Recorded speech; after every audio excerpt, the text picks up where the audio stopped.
This is Charter California Edition. I'm Brad Pomerance, and we are joined by Ron Nehring. He is a candidate for Lieutenant Governor for the great state of California.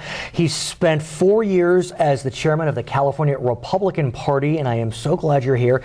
Tell us a bit more about yourself, other than that you were chair of the party for a while. Yeah, I'm a Californian. That story goes back to my parents emigrated from Germany in 1961. Were you born in Germany? No, I was born here. Okay. But my parents were born in Nazi Germany. My father in 1934, my mother in 1941, in a very poor village in the northern part of Germany. And my father found a way to get out of that village by joining the German Merchant Marines as a cook's assistant on a merchant vessel.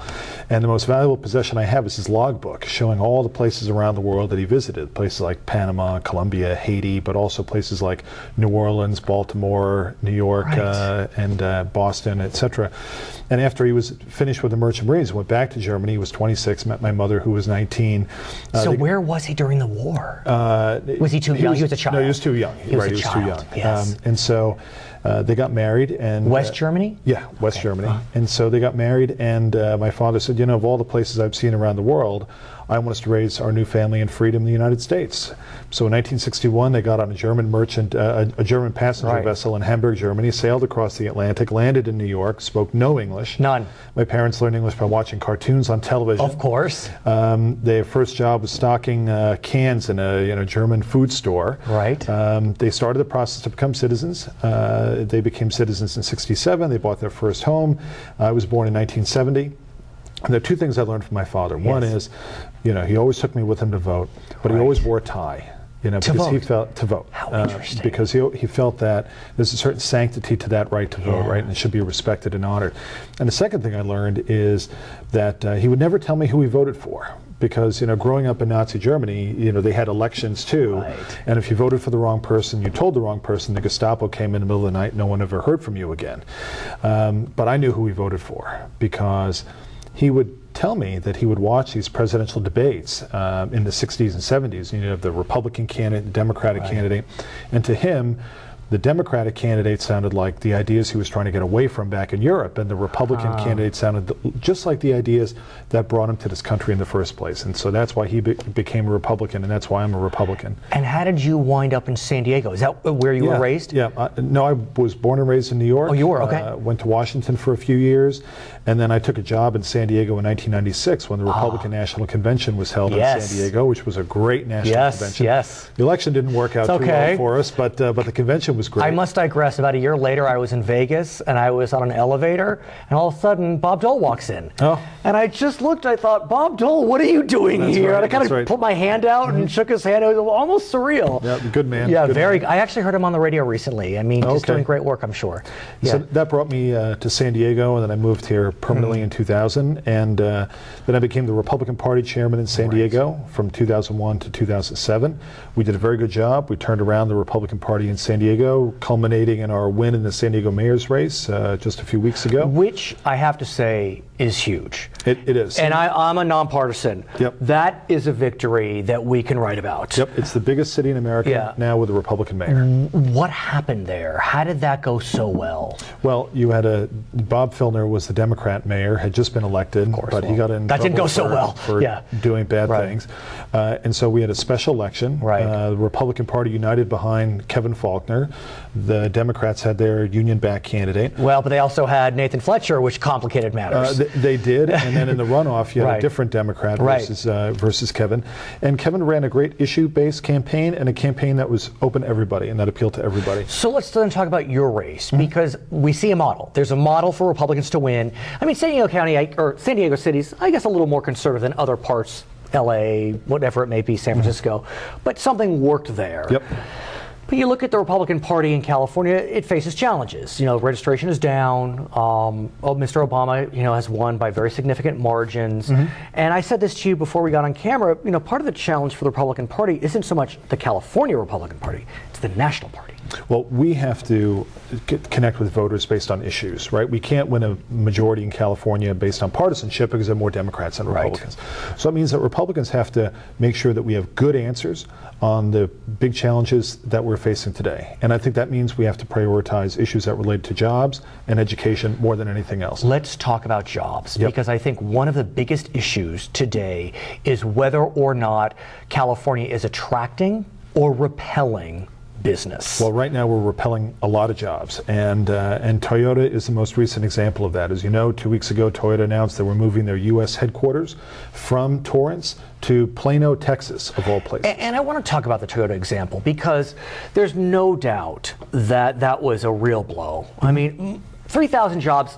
It's not a huge number, but psychologically, it's devastating. It's the latest example. Occidental Petroleum earlier this year made a similar announcement. But I'm wondering, you look at Toyota, you look at Oxy, and could one not argue that this is really not about California, but it's about kind of the geography of it? Toyota wants to be in Texas because their southern manufacturing is there. Oxy wants to be in Texas because oil is there. Mm-hmm. I just wonder if we're kind of working against ourselves by constantly, saying, look how well Texas is doing, when there really are reasons beyond our control. You can make those excuses for one or two companies, but when you take a look at the fact that over the last 10 years, if you don't count foreign immigration, just domestic migration, we've had 1.5 million Californians leave for other states. And where are they primarily going? They're going to Arizona, they're going to Nevada, and they're going to Texas, right? So when you consider that the Pacific Coast, in my view, is the most beautiful place in America, it's got to be pretty bad for you to choose the Arizona desert or the Nevada desert or Texas humidity over the Pacific Coast, right? So it's 1.5 million people net over the last 10 years. It's the largest domestic outmigration, I think, of any state in the country. There's one area I do want to ask about, and when we think about business friendliness, I think taxes and regulation get conflated. But if you really kind of dig deep into it, if you look at the tax structure, it's not that far off Texas. I mean, they don't have income tax, but they have higher personal tax. Indulge me for a second. On regulation, though, I think it's hard to deny, whether you're a Democrat or Republican, that we have a regulatory morass in our midst. Even Governor Brown has said that. We do, and we also have the worst environment in the state, in the country, for frivolous lawsuits. And so the American Tort Reform Association has labeled California to be America's #1 judicial hellhole. I've seen that quote. Lawsuits. I've seen that. And so it's become far too easy for your small business to get shut down because of a frivolous lawsuit. But so along those lines, regulation, which ties into tort reform, when you have a Democratic governor saying, I mean, I heard his quote, it's the Lord's work to fix CEQA, the California Environmental Regulatory Act. I need...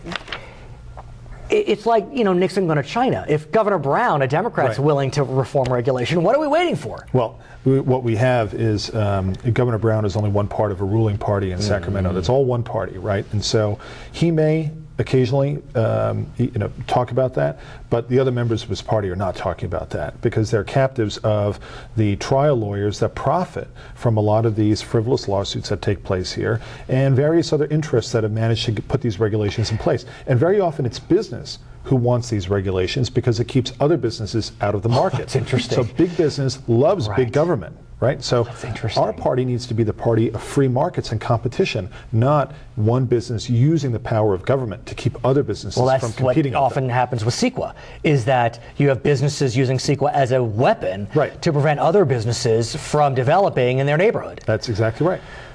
But still, I mean, I do see some, I'll call them pro-business Democrats, that are looking at the possibility of regulatory reform.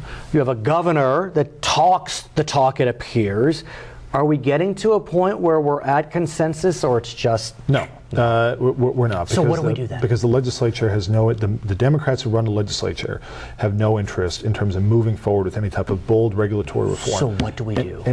And let's understand why that's very often the case. Let's take a look at the tax exemptions, tax breaks that were recently passed for Hollywood, right? So well, they didn't really make it though, or they're kind of making it. The state right now has this huge regulatory and tax burden, right?